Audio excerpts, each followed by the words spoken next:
Welcome to Athletic Everyday, day number 5. Today, I can get to the gym again. This has just been a finicky week and I don't have any equipment yet, or, the equipment, all the equipment I need yet.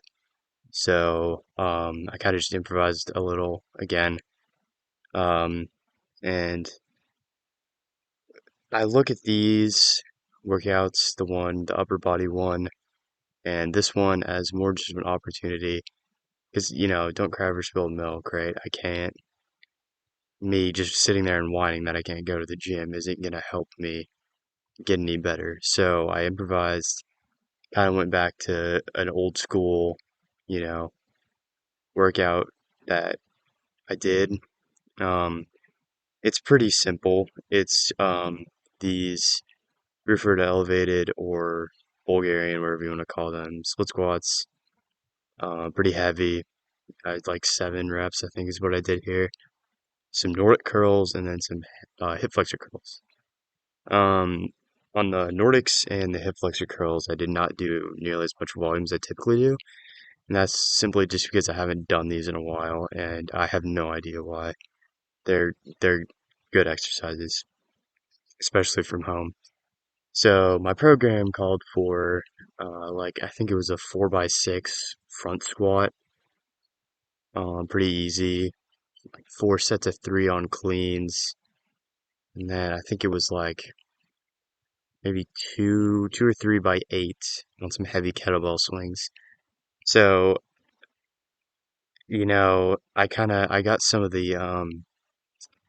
some similar adaptation to the squat with the lunges. I can load these up pretty well just because it's a single leg. And another benefit, like I said earlier, I look at these as just a different way, different stimulus, uh, because I can't change the fact that I can't go to the gym at the moment. So one big difference between the front squats and these lunges is um, I have to do one leg, then switch over to other leg. So these are longer sets, as you're probably seeing in the video. Um, so it kind of brings in that endurance factor. Now these are pretty damn uncomfortable though, because this is not a great setup.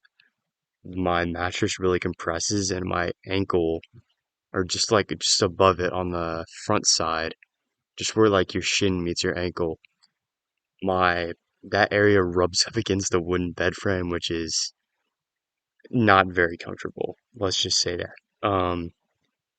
But these work whenever before the summer where I can consistently go to the gym, these were a staple in any routine because they're just good, and they're one of the best exercises I have access to. So, up next on these Nordic curls, which are about to come up, um, I was surprised that I retained most of my strength. When I originally started doing these, I don't know, maybe a year and a half ago or something like that, after seeing a video from Knees Over Toes guy, I could barely do them. I could only get like, I don't know, maybe, what would that be? 135-degree angle, maybe? Like, between my calf and my torso, before I just completely lose tension and have to drop to the ground. Now I can almost get my chest to touch the floor, and keep tension till then. But this part of my program, when I'm doing Nordics, I knew yesterday that I wasn't gonna be able to get into the gym today. Um, so I just moved these. But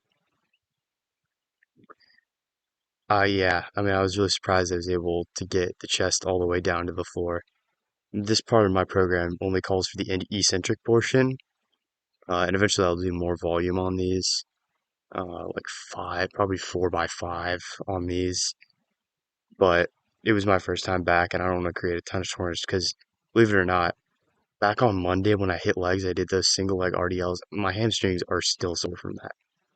I don't know what happened. I think it was the stretch that really killed me because I didn't feel any instant fatigue. I would like sometimes you do a workout and you're like, yeah, I'm gonna be sore, but I didn't get any huge red flags that I was going to be sore, And yet here I am, how many, 3 days later, 4 days later, still pretty kind of sore. So I knew I just wanted to kind of get back in the habit of these. And same goes for these hip flexor curls. I'm using like a leather, I think it's leather, some sort of strap, and I essentially tie a weird knot or something around my ankle, just kind of brace it. And then I kind of, I just curl with my hip flexor. And I was trying to maybe on some of these reps pause and then kind of lower pretty slowly. So I'm not, like jerking it up and not using bad form. Um, so today I need to, get around to actually ordering the equipment I was trying to get because this is just kind of a dose for me of what school's actually going to be like with the timing of when I'm going to have to do my workouts and when I'm gonna get what I'm going to be able to do them with. So I need to get that ordered soon. That's probably top of my priority list.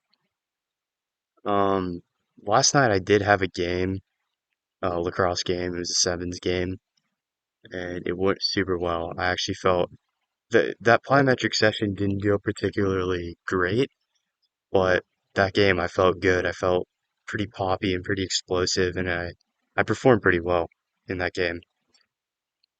So yeah, the I think it's called the monkey foot would really help with making these a lot smoother because I had to cut out a ton of footage because it takes me like 45 seconds to make this little like knot slash weave type thing. I don't know exactly what to call it. Maybe it's called a lashing or something around my foot and to get it actually good. Like there was one clip I recorded where I tied it. I went to do the first rep and it just completely undid itself and the dumbbell fell on the ground. Um, so yeah, that's kind of just an inefficiency that I might want to look into getting ironed out. The other thing is, I don't know what the code for getting views is because my first video got like, I think it's 30 views or something.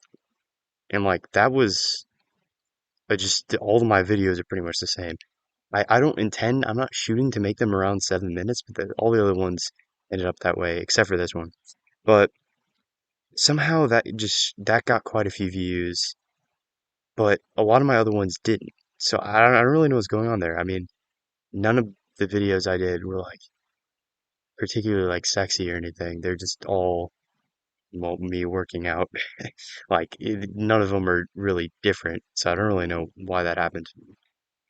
Uh, Here this is too light kind of for kettlebell swings, but I figured I'd just do some of them. They look kind of awkward just because it's so light, but yeah, I mean, this was the best offering I had today with my equipment. Apart from that, uh, I do need to focus on getting some better sleep and things of that nature. But that's about it. Have a good one.